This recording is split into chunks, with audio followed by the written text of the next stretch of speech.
Boom, shaka, laka, boom. It's a FAFO Friday here on the Clay Edwards Show, right here on 103.9 FM WYAB, broadcasting live from our little First Amendment outpost here at the Cotton Exchange Plaza on Highway 49 in Flora, Mississippi. We are WYAB, streaming worldwide at WYAB.com, as well as the TuneIn app and Alexa.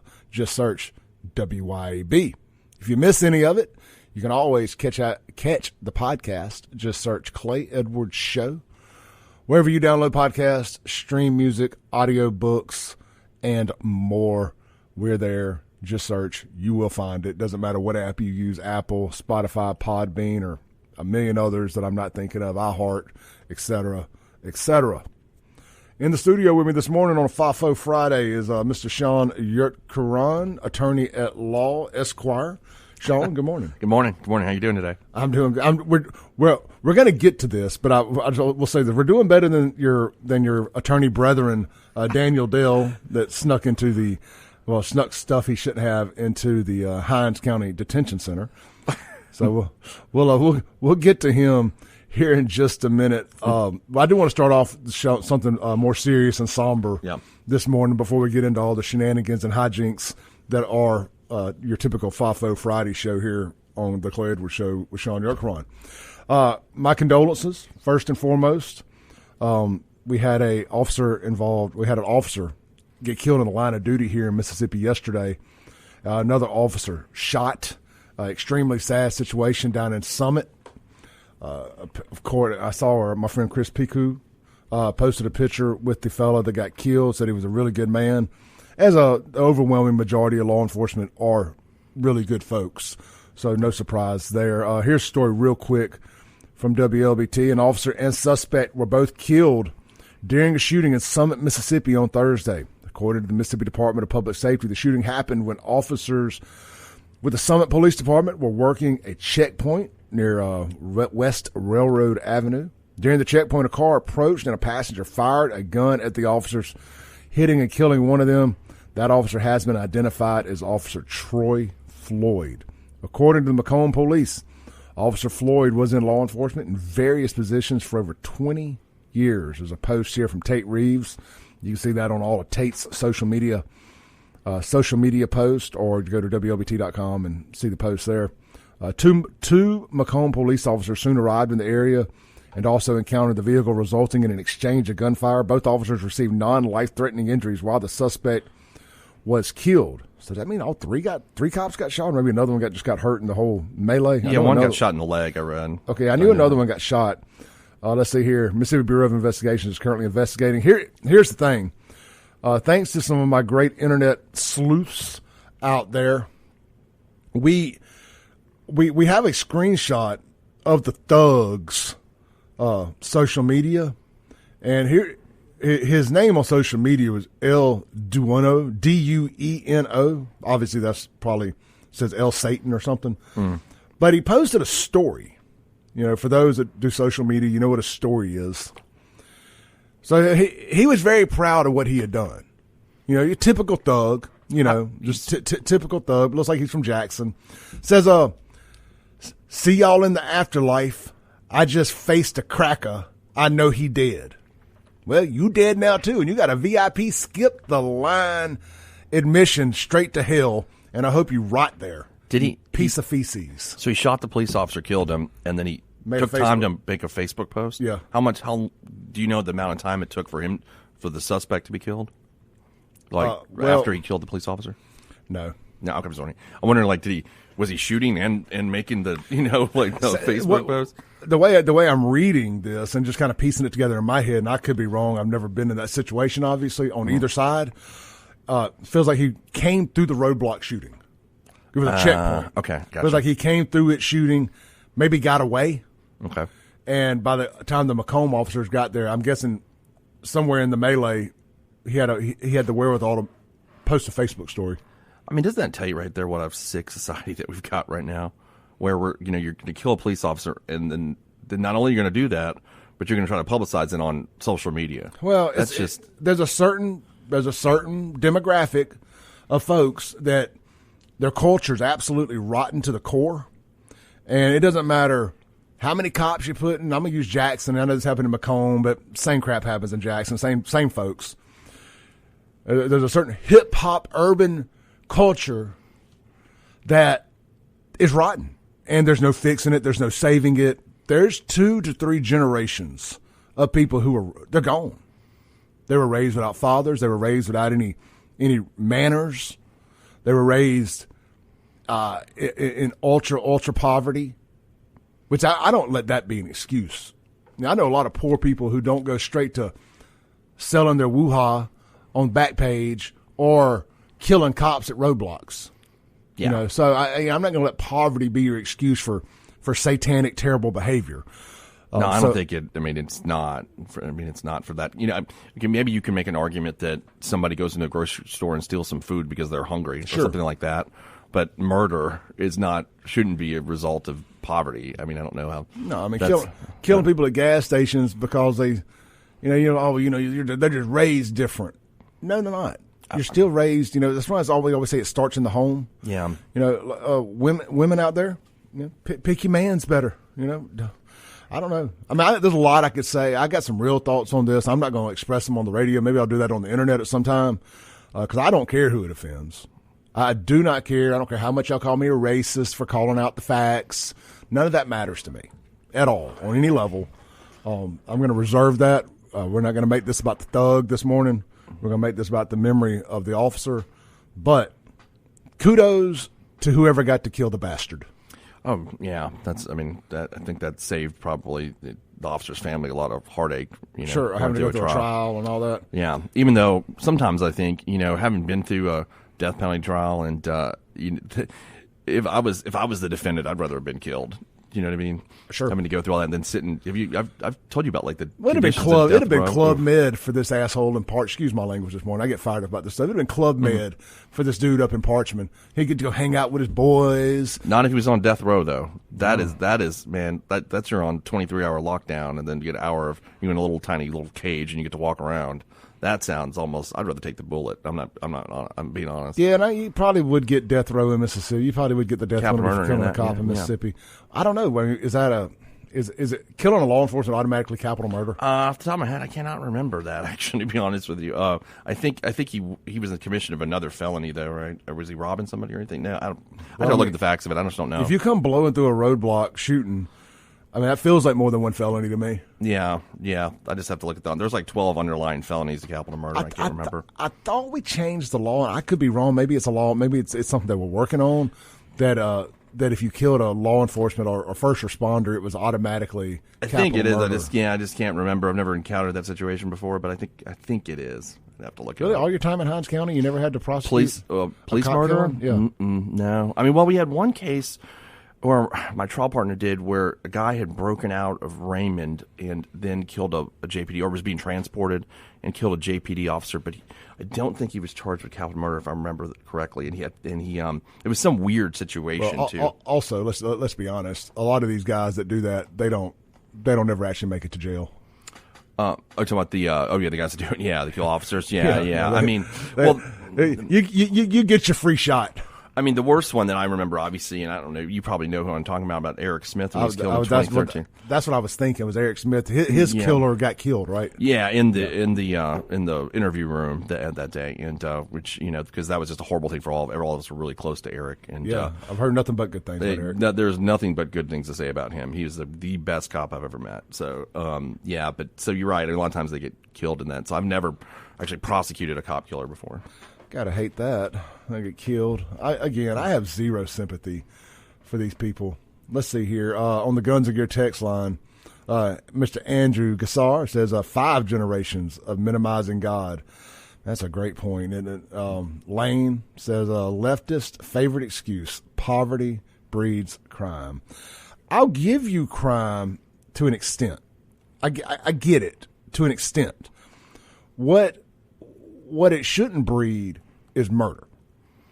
Yeah, no, I don't see. You're right, exactly. I mean, I think poverty does caused some crime. I mean, I think if you look at it like that, there's certain crimes that are caused by that you grow up in an environmental, maybe is the best thing. Historically, I mean, going all the way back to the Dark Ages, poor people stole stuff. Right. Poor people killed over stuff. I get it, but we weren't exactly a civilized society back in the 900 BC, whatever. But doing but going to the level of murder, that kind of murder, I just don't know if that's necessarily a poverty-related thing. I think it's almost you're just a sociopath when you're going to do something like that. I remember the guy that I prosecuted that killed the elderly woman in Clinton many years ago, and one of his claims, he was white, and one of his claims was that he grew up in basically in Appalachia and was sexually abused and grew up in poverty, and that was all part of the whole thing. The reason he, I don't know that equated to the reasons why he, stomps an elderly woman to death with an Adidas slide. But there you go. Yeah, I mean, just corrupt souls. We need to get back to getting to church and quit taking prayer out of everything. And you can kind of trace the decline of Western civilization back to Elvis shaking his hips on that stage in Tupelo and starting to take God out of everything. I'm being facetious. Wait a second. I was waiting on the laugh. I was like, I'd stop myself. Like Elvis shaking his hips. It's the decline of Western civilization. That's I guess at the time it was, right? Hey, you think back at the things our elders freaked out about, and don't get me wrong, I love my rock and roll and everything, but it is capital murder, by the way. I didn't mean to interrupt you. If you murder a police officer, it's automatically. So he would have been on death row. Yeah, we would if they saw it and got. I'm sure down in Macomb they probably would have given him the juice. So. Yeah, well, good. All right, let's take a break. When we come back, we're going to shift gears a little bit here. The Guns and Gear text line 769-241-1944. The Mazda Jackson phone line 601-879-0002. This is the Clay Edwards Show with Shaun YURTKURAN on 103.9 FM WYAB.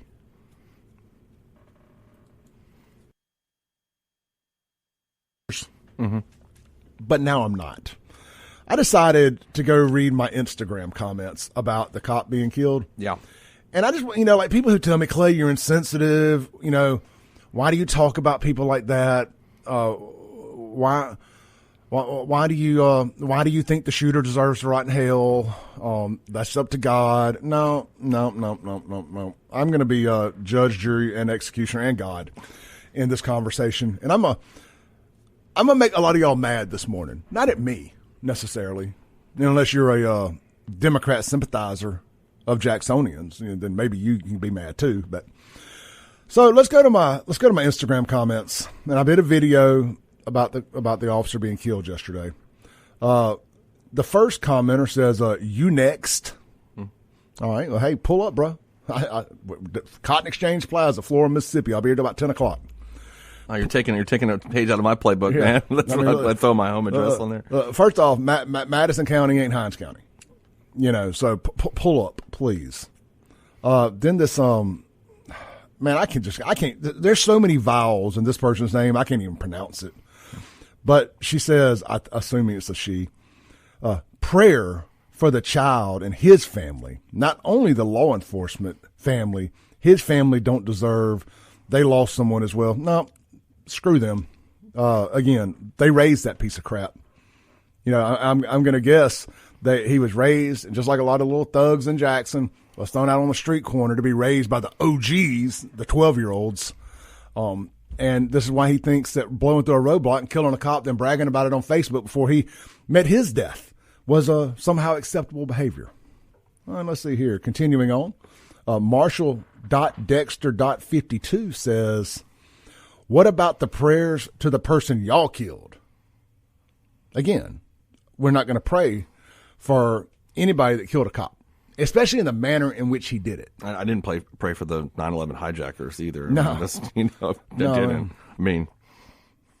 I mean, again, I'll dear baby Jesus, please make sure that somehow or another the thug that killed the cop and shot the other one doesn't somehow sneak in the back door of heaven. You know, the thing is, like, I see when somebody commits a crime, I used to see this all the time, and I actually respected it. A lot of times when somebody commits a crime and they're still living, and then the victim's family forgives them, right? And says, you know, I forgive them, and they do that, you know, for themselves. Obviously, they get past the hate. I think that's great when I've seen that. But in a situation where the dude gets killed, I mean, I don't know that there wasn't any time for anybody to repent. You know what I'm saying? Kind of like if the law enforcement family wants to forgive him or his soul or whatever, you know, that's on them. I'm not going to tell them what they should do. But Clay Edwards won't be partaking in any of those shenanigans.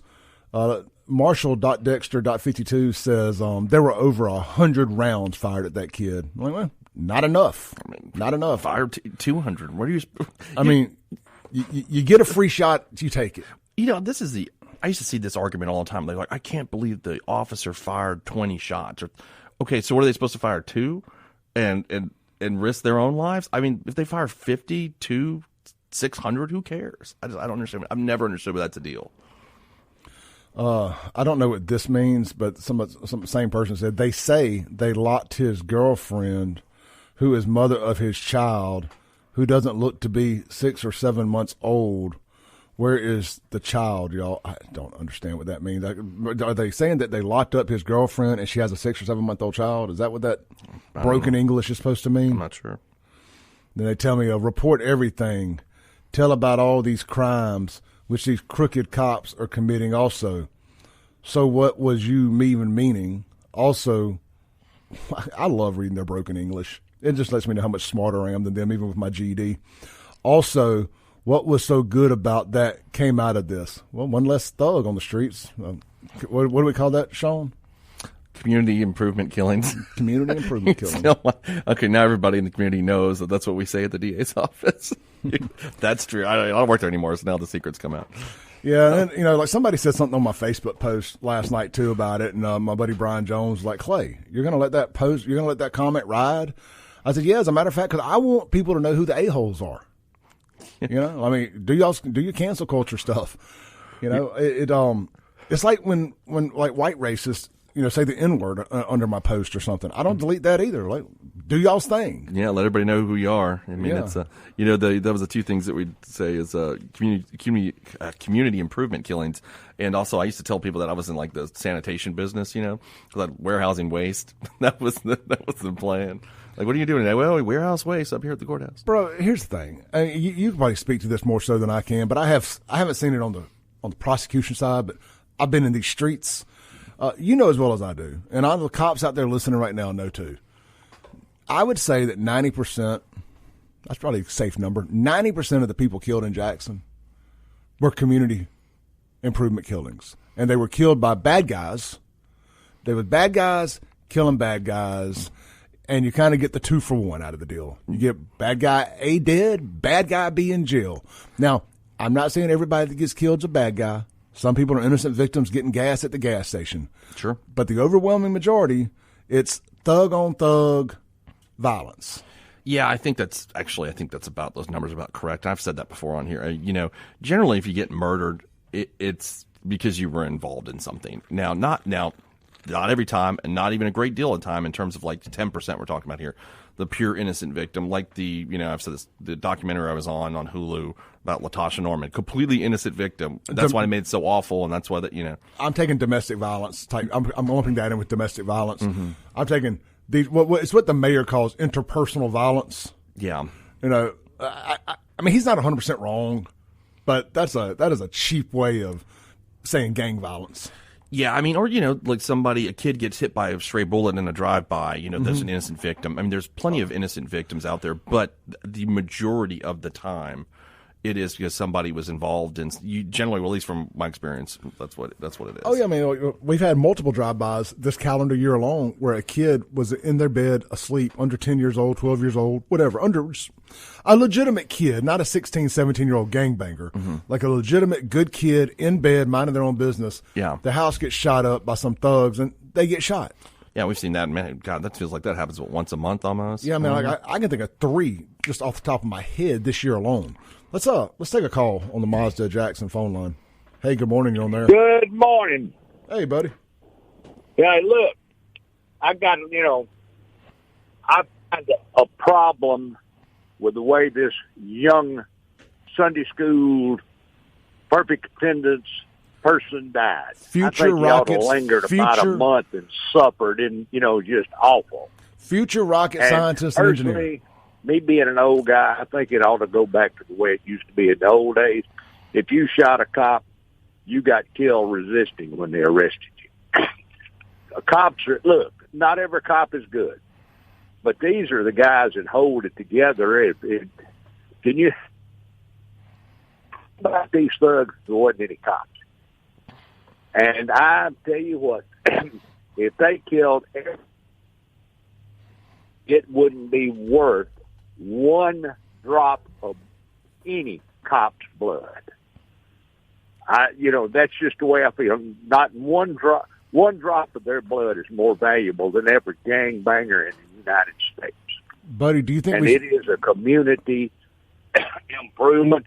These guys make their goings on about doing wrong, and of course they're gonna give him a big funeral. I'm sure Mom and Daddy gonna put out a face if she can find out who Daddy is. Gonna put out a big thing on Facebook. There's gonna be little pictures of him when he is 7 years old, and when he was in Sunday school, and this old mean malicious cop forced him into this.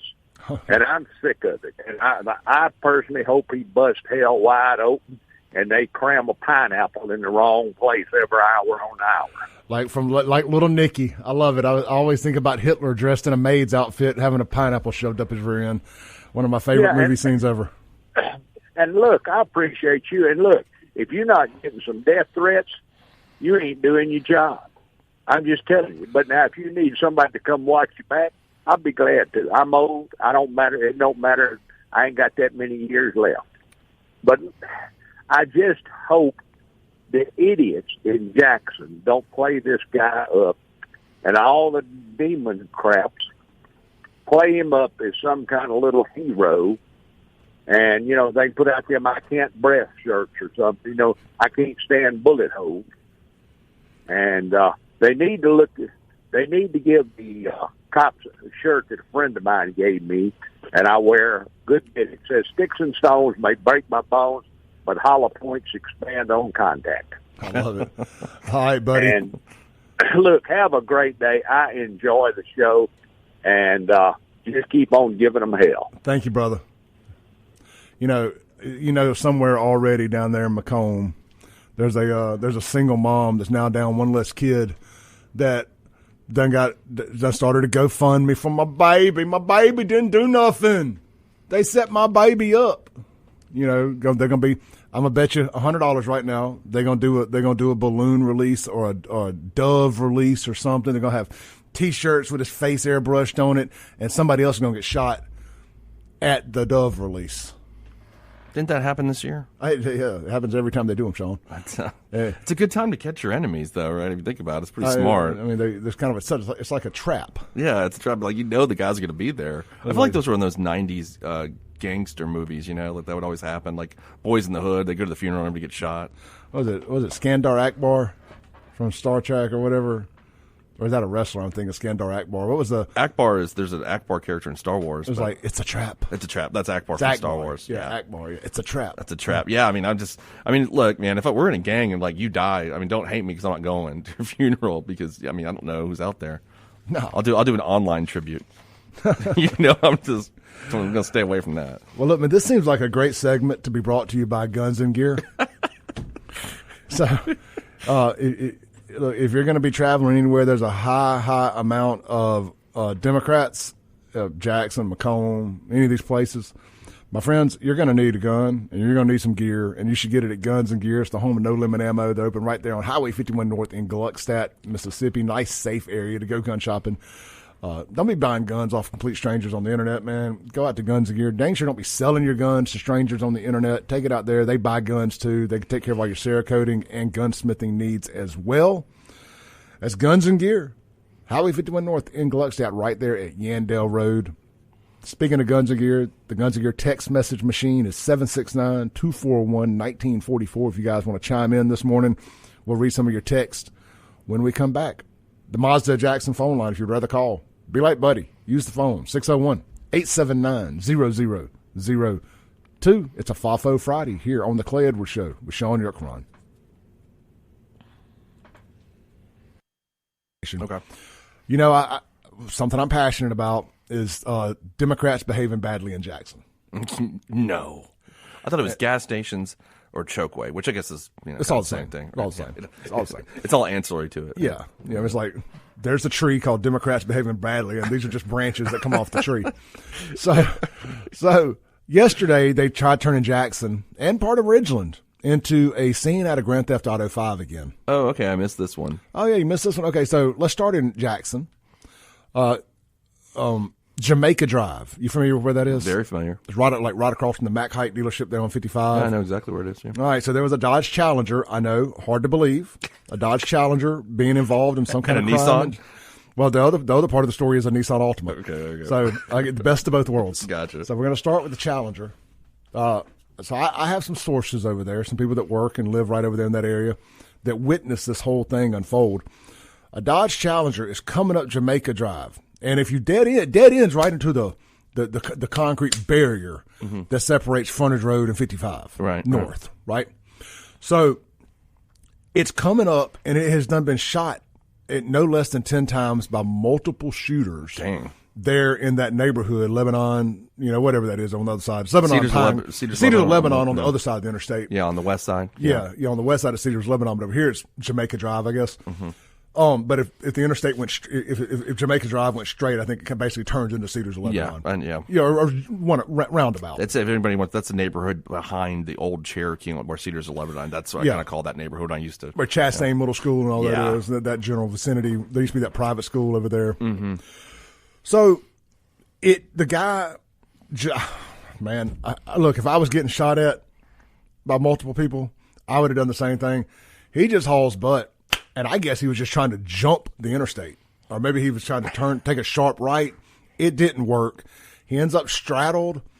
The Challenger ends up straddled on over the barricade on 55. There's pictures of it on my Facebook page, on the Save Jackson page. Gotcha. And on my Instagram if y'all want to see it, at SaveJXN. So I get these pictures from a friend of mine that took them himself, sends them to me, and he tells me what happened. Bro, I mean, this is broad damn daylight. They are just shooting up cars. This ain't no Jackson After Dark stuff anymore. It's just like a few months ago. I'm seeing it now. Oh, my God. Yeah. Yeah, it's just like a few months ago out there on North State Street, 5 o'clock on a Friday.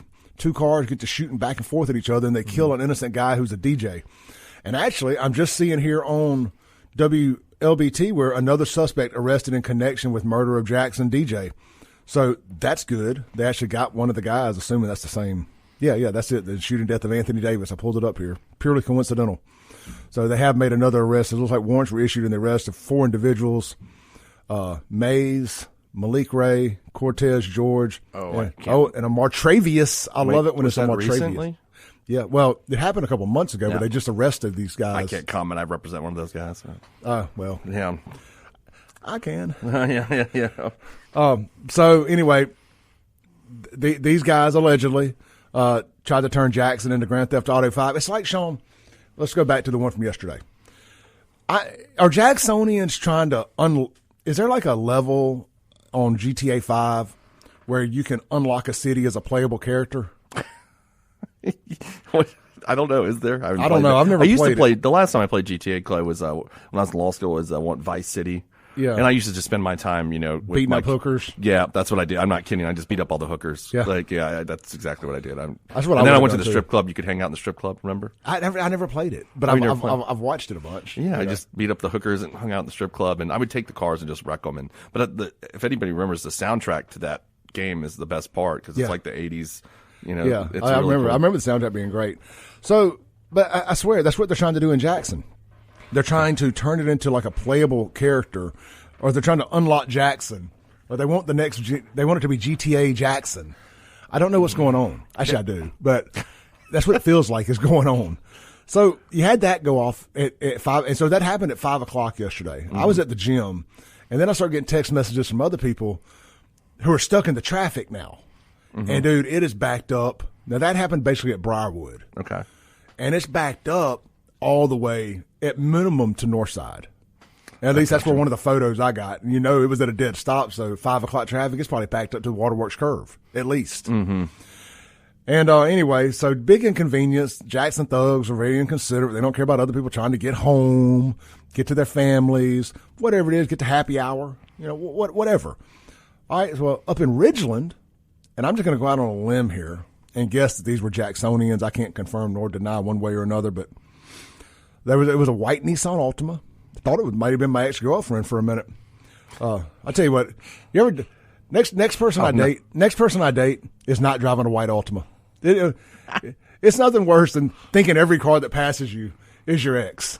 Anyway, so saw a white Nissan Altima literally torn in half. Half of it, the 2 front doors and the engine compartment are over here on this side of the bridge. Okay. The second half of it is over here. Have you seen that picture? Yeah, I looked on your Instagram. Okay. We're sitting here, yeah. Of the Altima? No. Is that what you got on your Instagram? I see some car. I can't tell what kind it is that's going over the side. Look at that. Ooh. Yeah. Wow. Ooh, God. Yeah.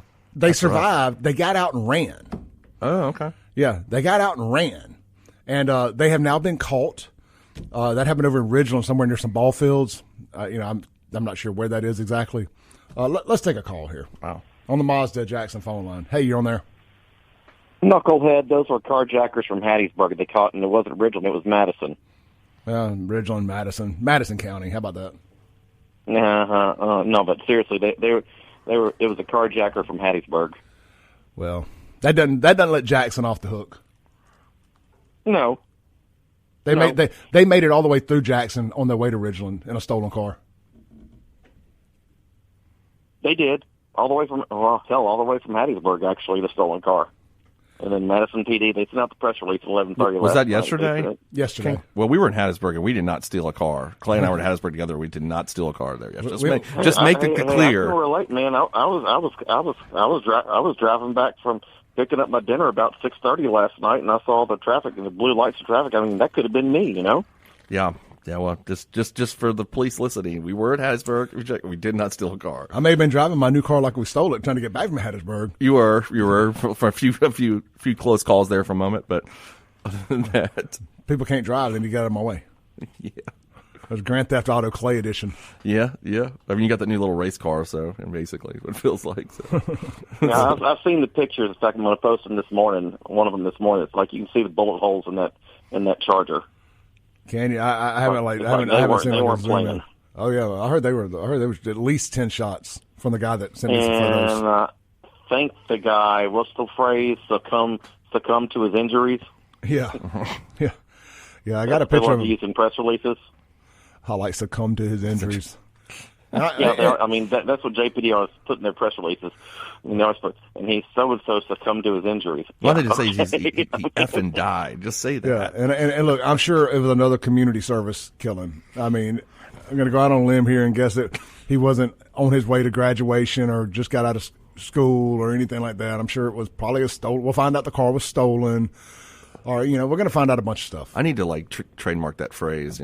Community service community improvement killing. Community improvement. Improvement killing, or make it into a T-shirt or something. All right, hey, Kingfish, we got to take our break, brother. Scram. Bye. We'll be right back. Again to the Clay Edwards Show. We got about a minute or two here before the top of the hour break. When we come back, we're going to talk about Attorney Daniel Dale and the worst mugshot ever taken, and it has gone nuclear viral. Yeah. Sneaking in contraband to the Hinds County Jail. And I know a little backstory on Daniel. I'm going to take it kind of easy on him, but we're going to talk about it either way because, it's funny. Yeah, I don't know any other way to say it.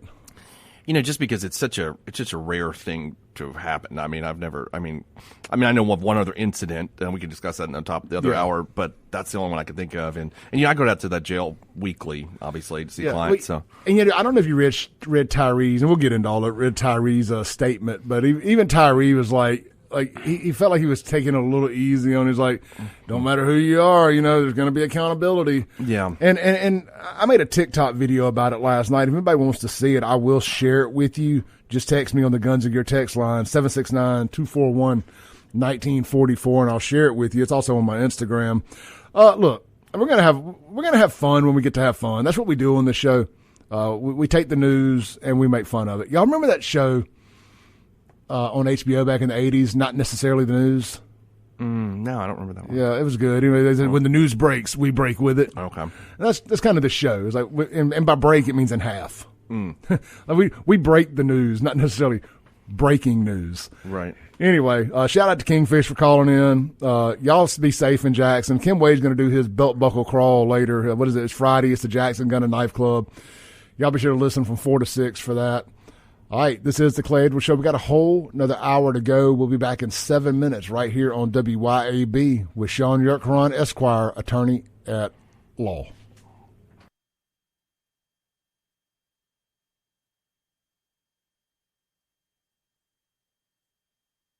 Award-winning Boom Shakalaka Boom podcast.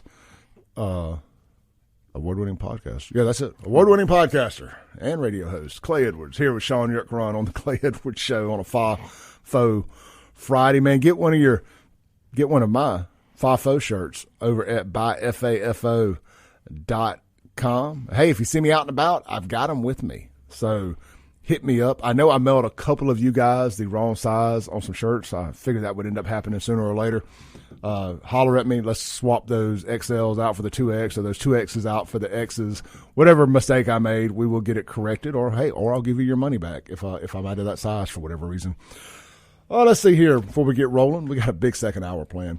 Before we get rolling, let's see here. We ain't talked a whole lot about them this week. I think today is a good day to tell you about our friends over at Auto Trim Designs in Pearl, Mississippi.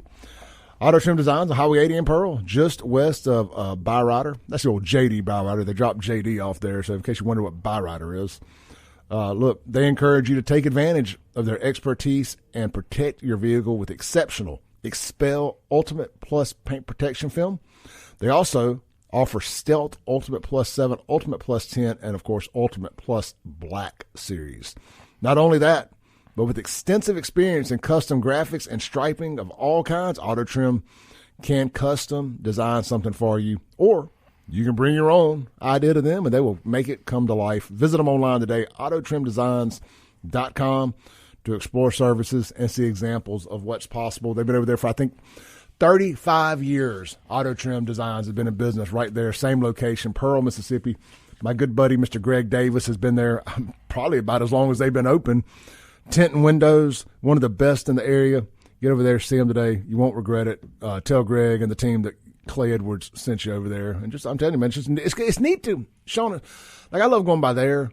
I love going over to like Lakeland Glass. I love watching people who are good at what they do it. Yeah. Especially like if it's something people do with their hands. I like watching carpenters work. I like watching people build stuff. I love watching painters do their thing. I basically like watching grass grow. Okay. Some of it can be kind of boring and tedious. Like, I like those AMSR videos on YouTube. Just like, it's not a whole lot of talking about. It's just a little background noise, and it's people doing what they do in live time, not time lapse. Mm-hmm. Anyway, it's an art, doing striping and window tinting and vehicle wraps and all that. It's very interesting to watch. All right, let's see here. Guns and Gear text line. Let's clean up some text real quick, and then we're going to get into our attorney at law, Mr. Daniel Dale here. And it's gone nuclear viral this morning, as I knew it would. Bobcat says, saw Daniel's mugshot. Dude reminds me of Jack Elam. Who is Jack Elam? I don't know. Unknown texter. Clay, it's really disheartening as a black man to see people show sympathy for the POS that killed this officer. Making a Facebook post lauding your actions is wild. You ninjas ain't crap. That's from Spook. He also says, please share that TikTok with me. I'll get it to you here in the break, Spook. Calling a black guy Spook seems a bit racist, but that's the name he sent. So that's on him, not me, y'all. Skandar Akbar was one of the best wrestling managers. That's where I was getting that from. Okay. I knew Skandar Akbar was a wrestling manager. He actually managed Kamala. There's the photo. Sean? I ain't engaging in that one there, bud. Wrestling would never be racist. He's like a Middle Easterner. You may know him. Fred Shank says Jack Elam was the crazy doctor on Cannonball Run. That's right. That's it. I knew he looked familiar. Other than banning squatted trucks, Fred is a pop culture aficionado. He knows, he gets all the references. Oh, yeah. He's very good at that. I know the movies, but I'm kind of bad with character names. Dagwood says, hey, don't forget, race baiter attorney Crump may show up in Summit. I mean, just I wouldn't be shocked because it's so funny. I had this thing with, look, I have mad respect for Ben Crump, and not because I think a lot of things he does are great, because that dude markets himself, man. I mean, he's a promoter. Like, he shows up everywhere there's anything. No matter how wrong he is. It doesn't matter. He's there. He's there. I mean, it's impressive the amount of, like, how he's able to be wrong in a lot of situations and be there and make money from it. I'm like, you gotta respect the game a little bit. That's all I'm saying. Yeah, I bet you he has a 501c3 that people can donate to that helps pay for all the shenanigans. I know. It's just, I mean, at any time it doesn't matter. It could be like in Paducah, Kentucky. Ben Crump shows up. Hey, here's Ben Crump. And he started his career. I read about him one time because I was curious, how did this guy get into this? And I mean, he went to, I think, like some crappy law school, if I remember correctly, or nothing. He wasn't anything of note. He just fell into this stuff. And I had one case, and then now he's just, I mean, I don't know. It's impressive. Well, not to compare myself to Ben Crump on any level, but just from a marketing standpoint, it's kind of like me with all this. I just kind of started talking about Jackson and just similar. fell into it. Yeah. Right, yeah, it's similar. Like, this guy, he was not like an Ivy League lawyer or something like that. There was no formal training here. Right, and he's made gazillions off of it. So. Let's see here. Unknown Texture says, off topic, but ask Sean about the male athlete that died drowning in a water event just yards away from the finish line with lifeguards just right there. Terrible tragedy, apparently pertaining to the CrossFit Games. Yeah, it was the CrossFit Games yesterday. An athlete died during one of the events. I don't know exactly the specifics about it, but I did see that. Obviously, I'm into CrossFit, and that's up. And, CrossFit's been taking so many beatings over the years about this and that. Some stuff untrue, actually. But and I feel like it's on the decline. And I saw that yesterday. I was like, oh, man, this is going to kill it. This is bad. That's bad. Look, I've tried CrossFit. I have nothing but respect for the athletic ability it takes to do CrossFit. Just like jiu-jitsu stuff, they are two of the hardest physical things that I've ever attempted doing in my life. Jiu-jitsu feels more natural, where CrossFit feels like it has a lot of unnatural motions. It's a lot of Olympic barbell movements that I think if you don't know how to do them properly, you can really hurt yourself. That's the best way to put it. Yep. And that's exactly what I think I did, was hurt myself. David says on the Guns and Gear text line, Clay Skandar Akbar was, during my heyday in the late 70s, his gimmick was throwing fire in his opponent. I remember Skandar Akbar. Trust me on this one. I watched Mid-South Wrestling too. It was just I got my Star Wars Akbar character confused with Skandar Akbar. Okay. Let's see here. Continue. Mike says, based on comments you're reading for citizens that don't want law and order, why would anyone want to be a police officer, especially in Jackson, with a mayor that hates whites and police? Look, that's been the underlying question for a while now, and that's why I have no problem casting a lot of the blame for Jackson's problems right at the mayor's footsteps. And the citizenry gets upset with me about it, but hey, the facts are what they are. A couple more texts here. We're going to move on. Unknown Texture says, kind of like the question, why did you shoot him 20 times? Because I ran out of bullets. Yeah, I didn't mention this earlier. I know we talked about it. So a lot of times we run into a self-defense case. When I was a prosecutor, now as a defense attorney, I run into it, and tried one a few weeks ago. And a lot of times prosecutors would make the point, I remember on that side, and saying, oh my God, well, you shot the guy 20 times. I mean, that couldn't be self-defense. And see, I didn't look at it that way. I'm like, if I'm in fear for my life, like real fear, I'm emptying the clip. I mean, and that to me makes sense. Like, how many times have Michael Myers and Jason Voorhees been shot in these movies? And I know I'm not even trying to be funny. Right. It's like, sometimes people keep moving. I mean, have you ever seen somebody get shot on PCP? Yeah, I mean, like, what if you got like something like a 380 or something? Like, you're not going to kill the guy right away most of the time. I mean, it's just, I always feel like that's a bad argument when you're like, oh, he shot him 20 times. I'm like, well, if you were in fear for your life, shoot him 100 times. I don't really think that's relevant. I mean, is there nothing on the books that says you get one shot? Yeah, it's just, I don't know. Never understood it. I didn't understand as a prosecutor. I don't understand as a defense attorney. So, Steven says on the Guns and Gear text line, it seems like with each generation we fall a little further behind. Church attendance is down. Divorce and abortion is up. We are regressing as a society, not progressing. And Sean and I actually had a conversation about this on the way to and from Hattiesburg yesterday. I was like, other than technology, and technology has definitely progressed. I think everything else about the human species has regressed in the last 20 years. Absolutely.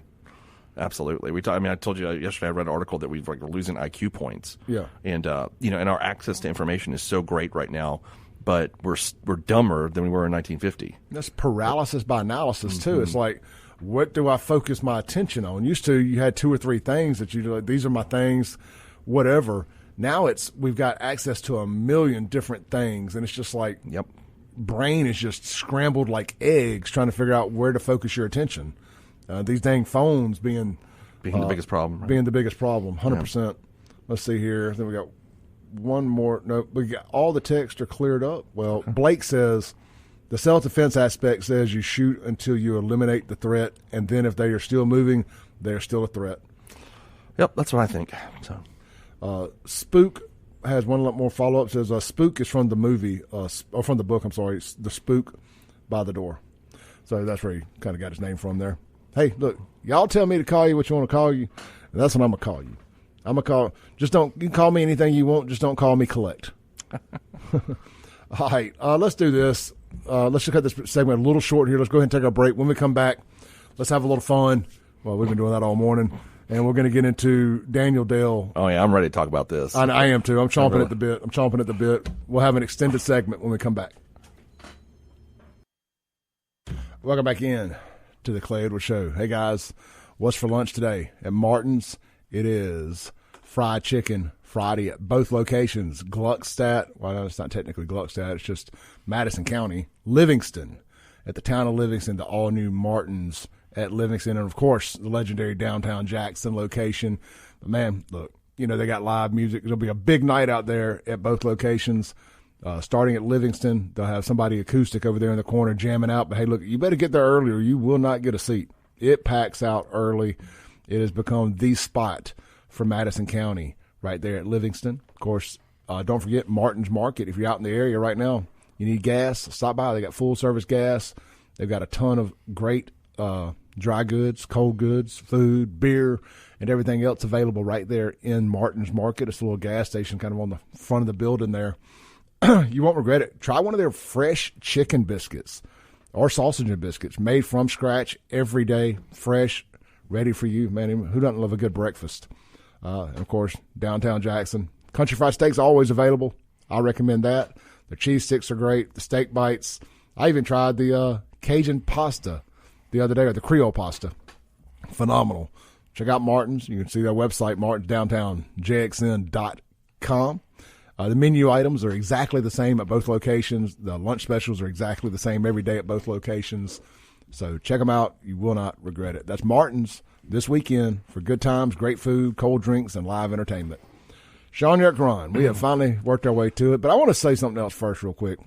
I just had a rainbow supremacist try to call me out on Twitter about something. Says, Tate Reeves shared a post. I guess some guy named Spencer Ritchie took a nice picture of downtown Jackson. So no vagrants or crackheads or stolen cars or bullets caught in it. So it's probably a fake photo, probably AI generated. But says downtown Jackson is clean and attractive and has so much potential. Continued revitalization would be really great for the whole state. So some guy, one of my followers, let's see here, tagged me in the post, and then this flaming rainbow supremacist by the name of James Dixon. James, if you're listening to this morning, his Twitter handle, if anybody wants to go pay him a visit, is at Some Sweet Vandal. First off, don't no straight man put sweet in his handle for anything. Would you agree on that, Sean?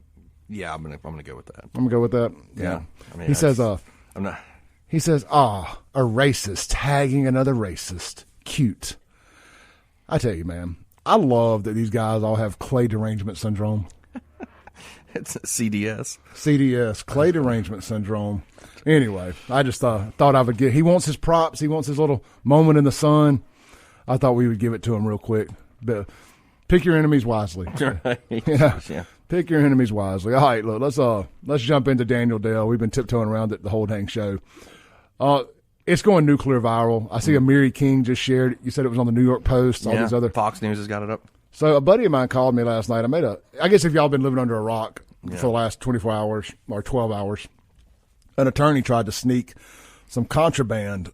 I mean, he was trying to sneak a party into the jail. Yeah, I saw, it looked like one of those roadside drug busts. It really did. With the kind of, it had like this, it looked like a metal briefcase, like almost a silver steel suitcase.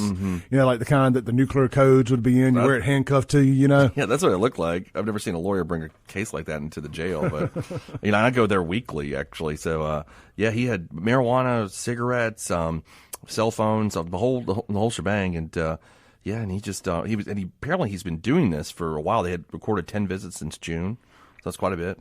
And all right, so tell people the punishment for sneaking contraband or sneaking or receiving contraband. Man, that's the first thing I thought of when I saw that he was caught, because I remember, when I was a prosecutor, it was hard to plead these cases out because the statute has a 3-year minimum sentence on it.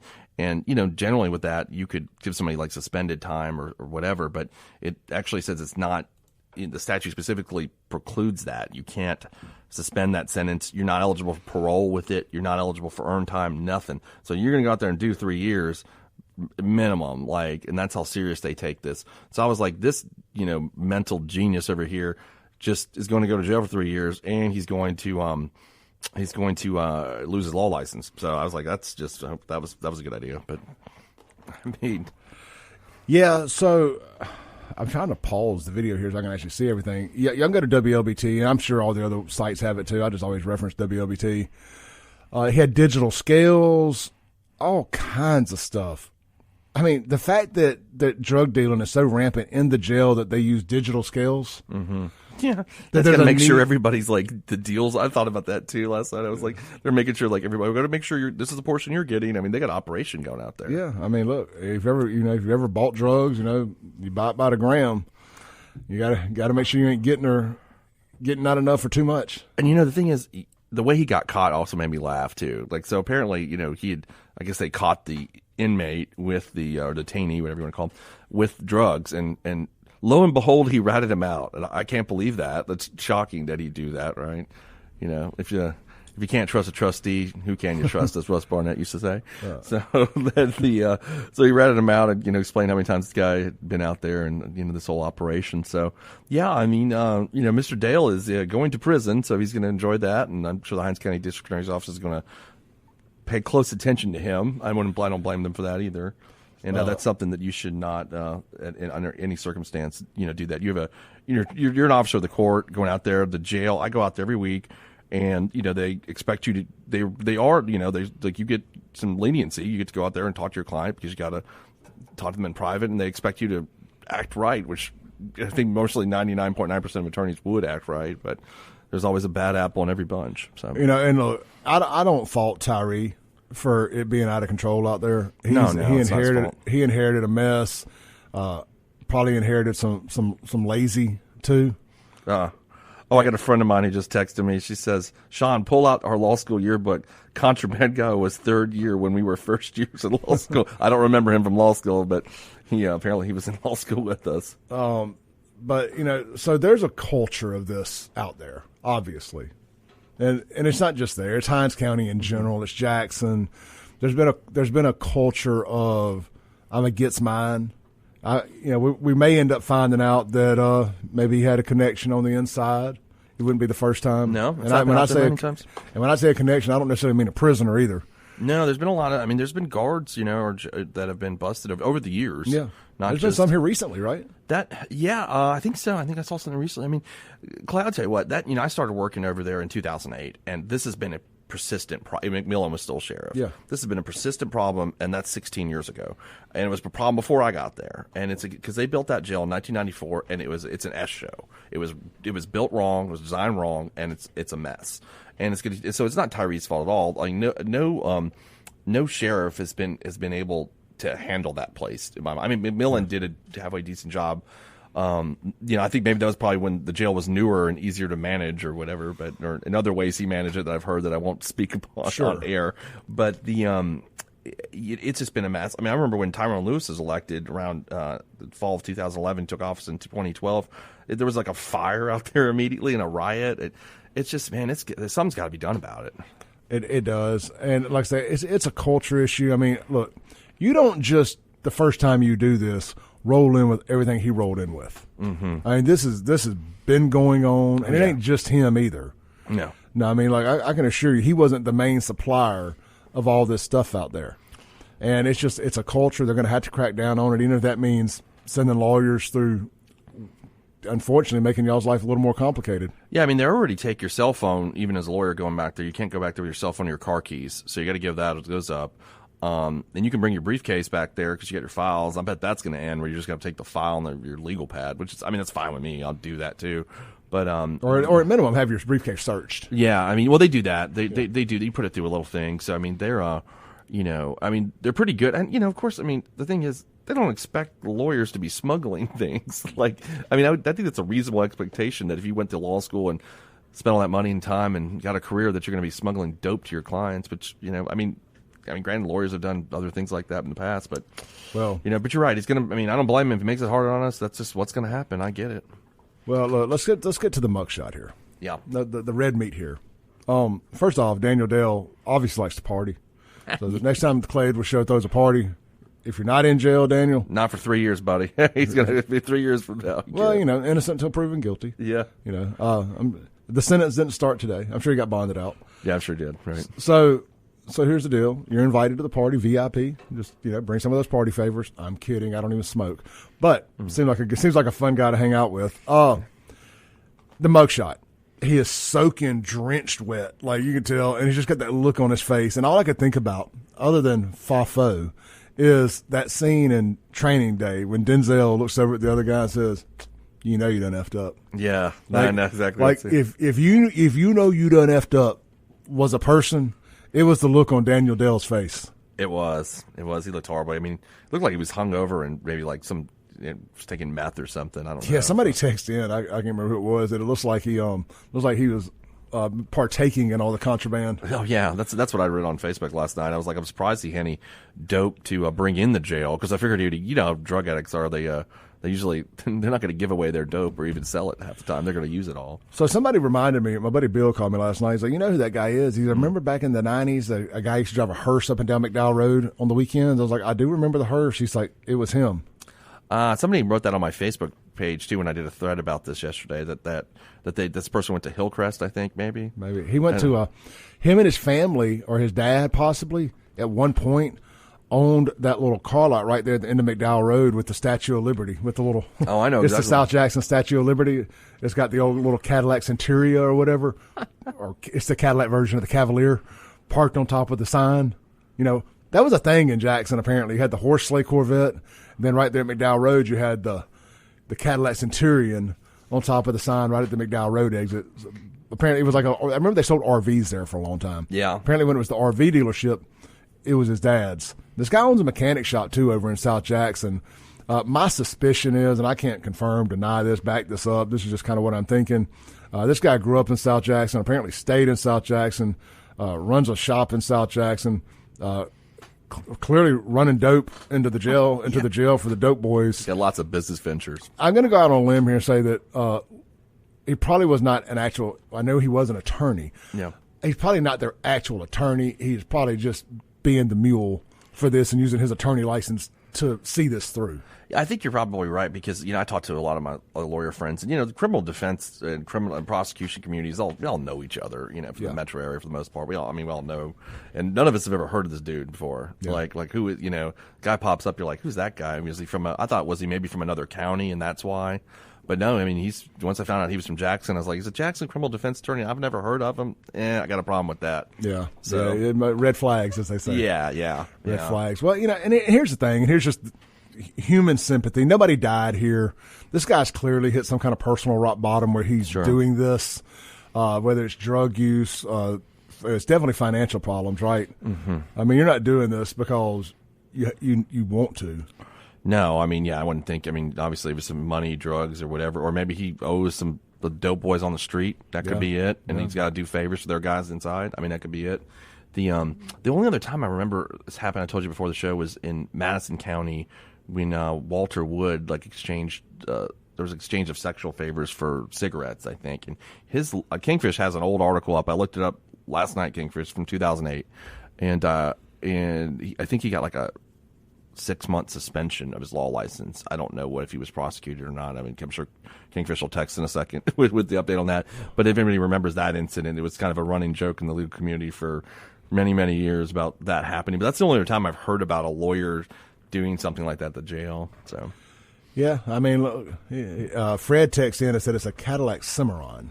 I was thinking the Centurion, but it's a Cadillac Cimarron up there on the top of that sign. Spartacus says, I remember that car on the stand in South Jackson. Oh, yeah, it's still there. Mm-hmm. It is still there. It's the Jacktown Statue of Liberty right there at McDowell Road.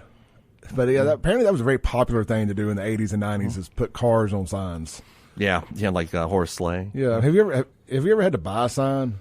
I've had like a big sign like that? No. It's cheaper to put a car on top of a sign. Those things are expensive, son.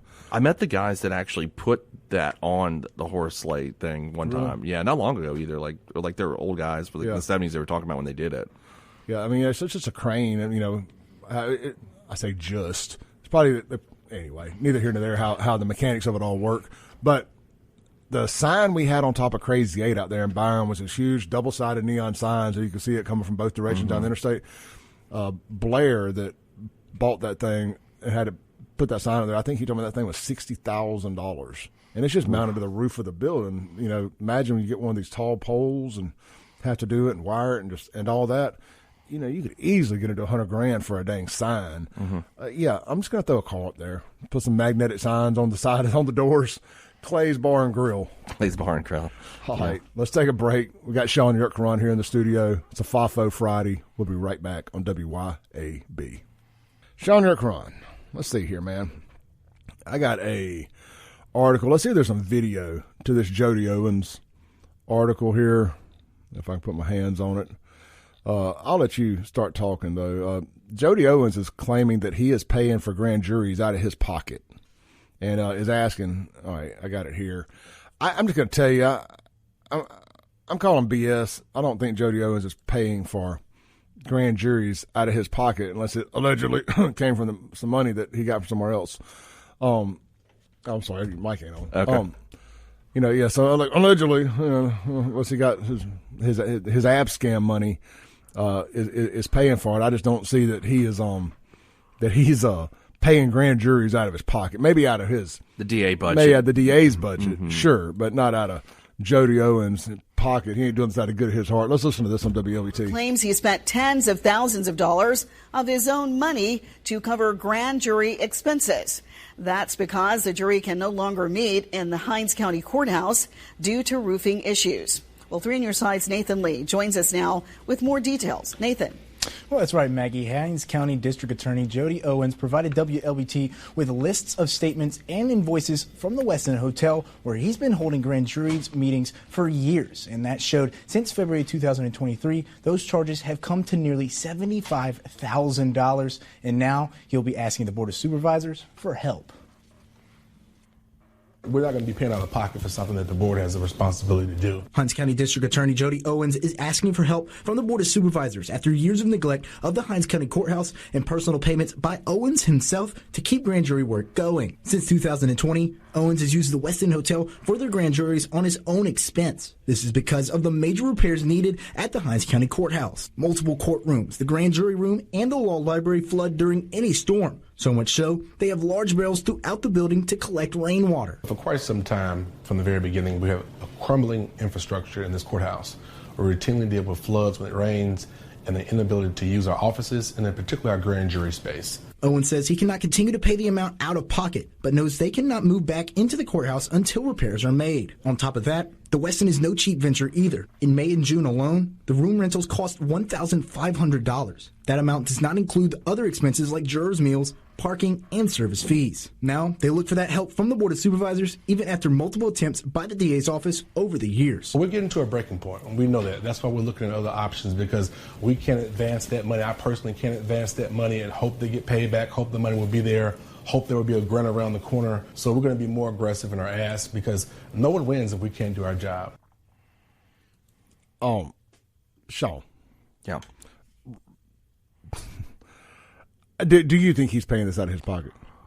I would think it's more likely it's a DA budget, but it's possible that he pays. He said something in the article about a business credit card. Maybe he pays it and then he sends a reimbursement to the county, and that may be what he's doing. And he could do that. I could see him doing that. Okay.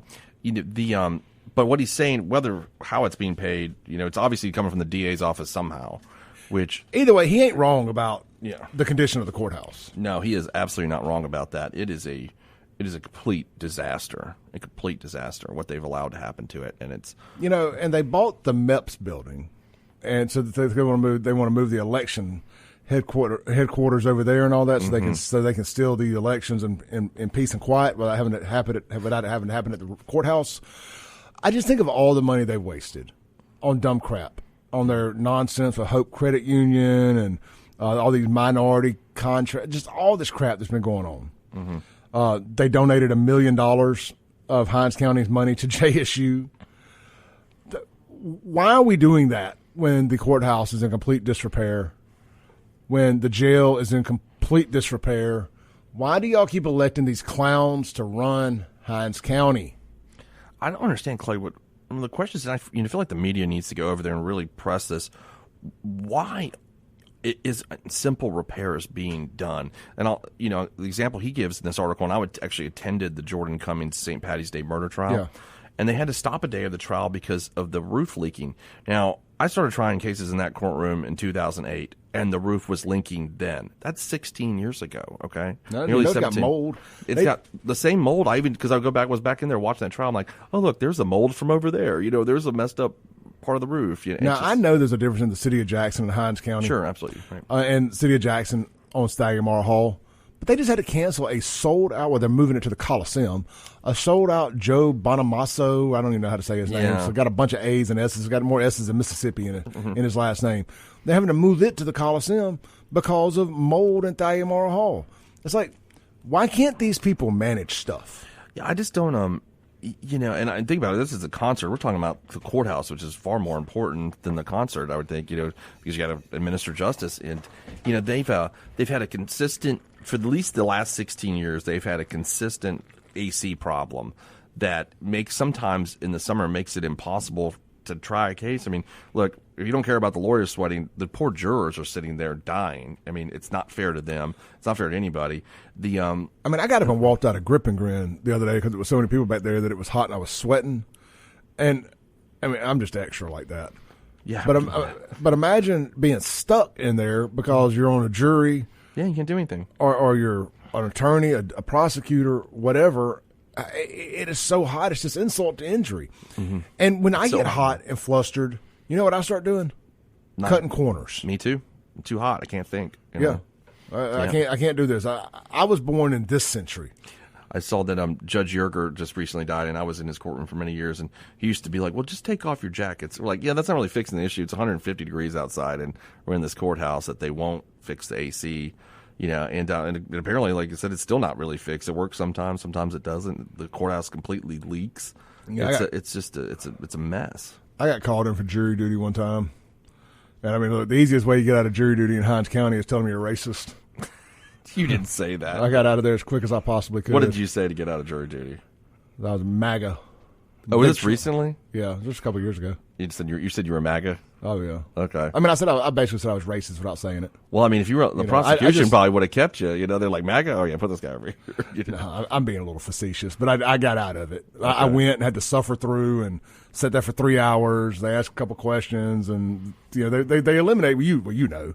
Oh, yeah. But they'll ask like some generic questions. Raise your hand, and they're like, you can go. Mm-hmm. I raised my hand every question. I was like, eventually, I'm getting out of here. Well, I'll tell you this, Clay. If I was prosecuting, I'd put you on my jury. Now, as a defense lawyer, you're getting struck. So that's where I'm at with it. You're getting struck. Oh, defense strike number one is Clay Edwards. Absolutely. All right. Shifting gears real quick here. I shout out to my buddy for reminding me of this, Rob.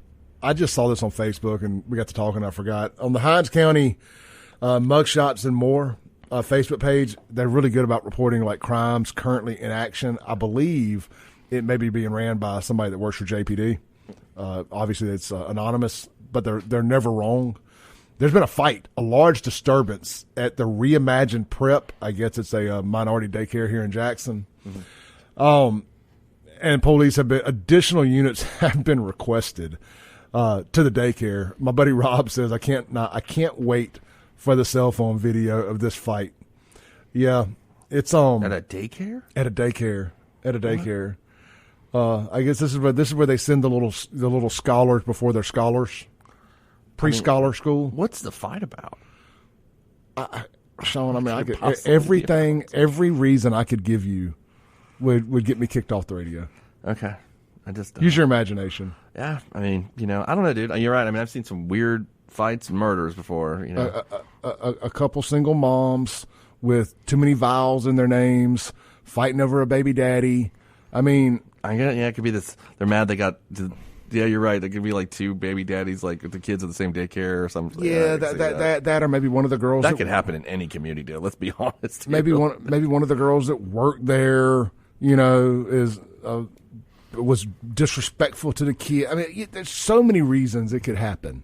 Yeah. I mean, but the one thing I know, it's a charter school for 5th to 8th graders. Oh, okay. So I don't know. That changes things. Bobcat says it's Parchment Prep. Hey, it's the school to jail pipeline. So it's a charter school? School to jail. All right, I just got a photo here of it is a fight in progress, and it's located at 308 West McDowell Road, or 309 West McDowell. What is it? 309 West McDowell. Say no more. Mm-hmm. West McDowell Road. Yeah. Let's take a break, come back, land the plane for the day.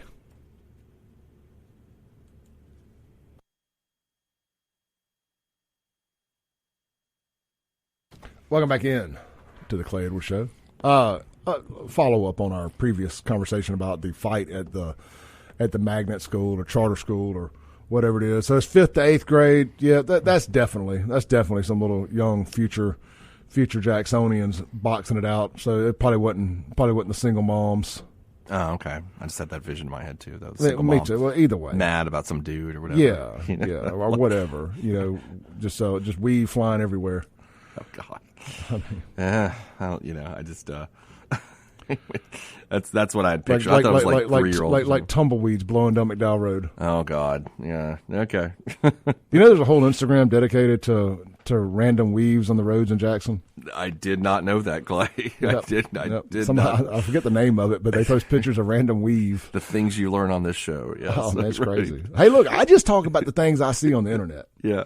Like the people post it. I talk about it. I don't make this stuff up. I mean, it's I see it with my own eyes. It's like, hey, look, I can't help it. You got a lot of vowels in your names, a lot of single moms, I mean, these are just facts. Where did you locate the weaves of Instagram thing? I mean, somebody tagged me in it one day. Where did this even come from? Remember we were talking about the car yesterday about how who thinks to do Americans' IQ points have gone down. This is why. Because there's a weaves of Instagram. This is why. Weaves of Jackson. Tumbleweed weaves of tumbleweaves. God. I mean, if the aliens ever come, I hope they really blow us all up. I'm praying for this right now. Sweet Jesus, take me home. If not, I'll see y'all Monday. Peace out.